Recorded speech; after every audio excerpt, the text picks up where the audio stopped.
Hello, my name is Jacob Schneider, and this is my presentation on treasured ceramics of the late Joseon period, viewed from a material culture perspective by Professor Jang Namwon.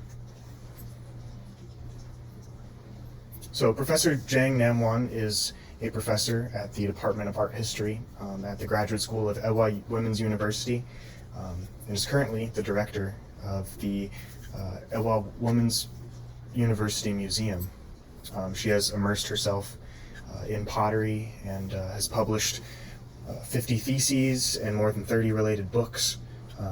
Is also a scholar who is devoted to public lectures at major museums in Korea.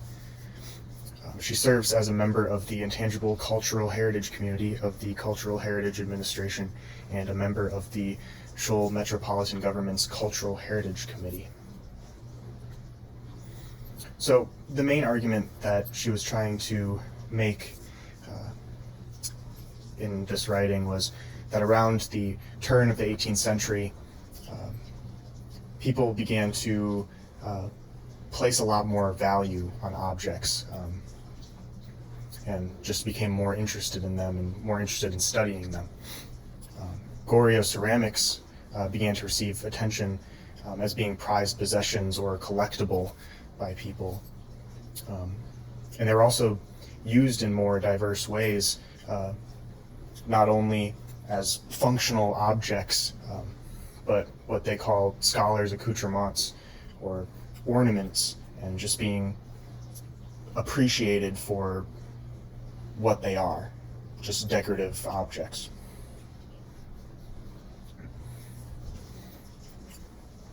So some evidence. Zhuani Fengshi Gaoli Tujing by Jijing reveals glimpses of the Goryeo appreciation for the craftwork of the ceramics and premium teas of the Northern Song dynasty. And the intricacy and novelty of these objects were said to have captured the attention of Goryeo officials, which will come into play later. Donggoki Sanggukjip by Yi Gyubo talks about the color and the beauty of Goryeo Celadon. These are all books that are talking about these ceramic pieces in these ways. And in that book by Yi, he talks about the glaze color, form, and quality of the Celadon ware, and he attempts to search for the origins of Celadon and demonstrate the uses of Celadon objects. So you can see at this time people were beginning to actually care about the quality of these pieces and look at them from a view of appreciation and beauty rather than just a view of being functional and having a specific use. Like here with this Celadon girl-shaped water dropper, this would be what would be a scholar's accoutrement or an ornament. It has no use other than being beautiful to look at. And it's not very big. It's only 11.2 centimeters tall, so it's pretty small. But you can see how much detail there is, the cloud pattern on her garment and the decoration on the ceramic piece that she is holding, even the fine lines in the hair and the hat. Now this is a Celadon Mabyong with inlaid crane and cloud designs. And you can see the fine detail of the crane and cloud designs that are surrounding the body of this Mabyong. And you can see that the mouth of the piece is made from a separate piece and then adhered onto the body of the piece. And it kind of tapers out to be very wide at the top and slims down at the bottom towards the foot. Now these are some more scholars' accoutrements, white porcelain. They're all round the same size. They're all going to be pretty small, so you can decorate different areas of your home with them.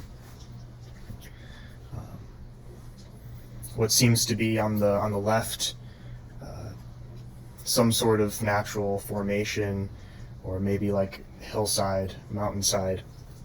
On the top right, seems to be a sort of house or hut shaped object, and the bottom right,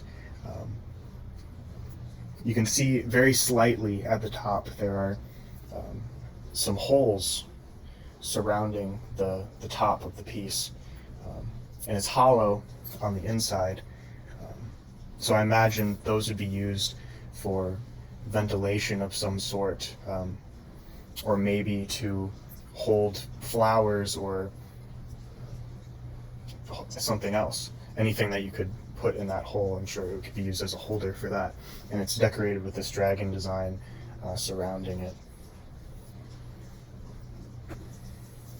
Now this is a painting of books and scholars' accoutrements, and this will give you a better idea of, how these pieces were laid around in people's homes. So you can see that they have all of their books here, but accompanied by this bowl here, or this some sort of flower. Just these objects strewn about just to add a little bit of character to this shelf here. It's all white celadon.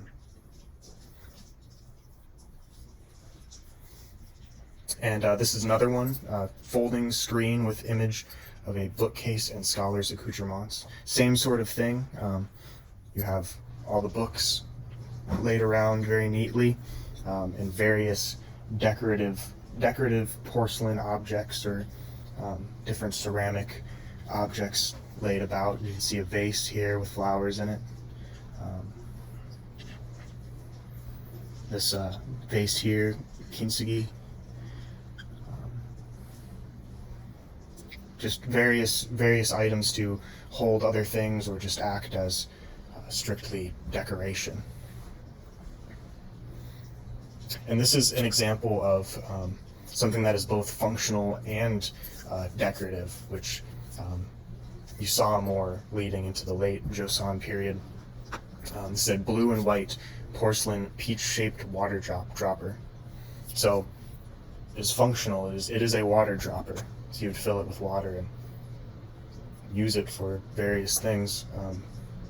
But it's also beautiful, and it's decorative. You wouldn't have to use it as a water dropper if you didn't want to. You could very well just place this as a piece of decoration in your home, because it's still very detailed.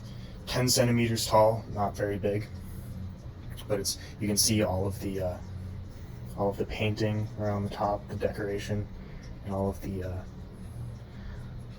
the very fine line work done in these leaves and what I assume is a sort of branch around the bottom of the base.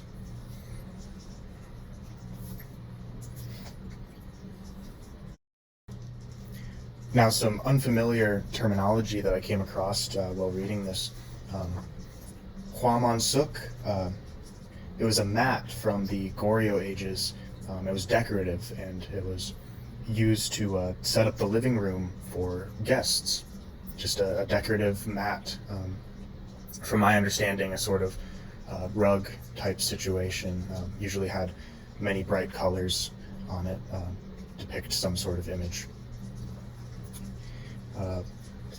Munbang Sabo, it means four treasures of the study, or rare and elegant antiques. And Wanmul Sangji, it means in English dallying too much with objects that kills one's will. sort of a reference to the worldliness that these decorative objects would fill people with. It was mostly thought of that you don't want many worldly possessions, and that's exactly what these decorative objects were. They were worldly possessions, just having them not because they're useful, but because they look nice. And then Chekgado and Gimyeongdo, these were both styles of decorative paintings, like the paintings that I showed earlier in this presentation. And then Hyangak was a traditional form of Korean court music, and it originates in the Three Kingdoms period. So one of the pieces of evidence that was provided for this argument was extant ceramic collections from the late Joseon period contained items such as scholars' accoutrements and flower pots that were used for decoration or enjoyment. There was evidence that these ceramics were created purely so that people could look at them and appreciate them. And there were Bunwon kilns that strictly created objects that were meant to be treasured and appreciated by families. And this kind of shows throughout this reading, there's a gradual shift from having objects purely for necessity to having them for both necessity and appreciation, and then just having ones that are strictly for appreciation. Another piece is the increase in popularity and production of ceramic scholars' accoutrements stemmed from the change in perception of some objects. People wanted high-quality objects to treasure, especially after looking at the higher members of society and seeing what they had versus what the common people currently had. And it caused these objects and sorts of attire to become luxuries, something that today we're very familiar with. Within Korea, it is presumed that the recognition of ceramics as treasured objects and the social phenomenon of collecting, appreciating, acquiring, and appraising ceramics, including Chinese ceramics, emerged in earnest in the 18th century. Towards the end of the 18th century, you definitely see that shift, and where porcelain scholars' accoutrements and other objects are starting to become more popular, just being used more for decoration or enjoyment, something nice to look at. As ordinary people developed secular tastes and became more possessive about objects, they came to desire ceramics from the official court kilns, which were not previously available to them. That's like what I was saying before. They wanted what the officials had, and over time, that slowly happened. Collecting came as a form of worldly desires. It was originally thought to be a statement of unworldliness, but really it came in as being worldly desires in the end. So I thought this argument was very convincing, and it was really interesting to see that gradual shift and this perspective on late Joseon and Goryeo period ceramics and Celadon. It's a very neat timeline, and it's very reminiscent of around the world today, how we treat objects and attire and decoration. And it's interesting to see that before that point in time, it was really just for necessity. So thank you very much for listening to my presentation.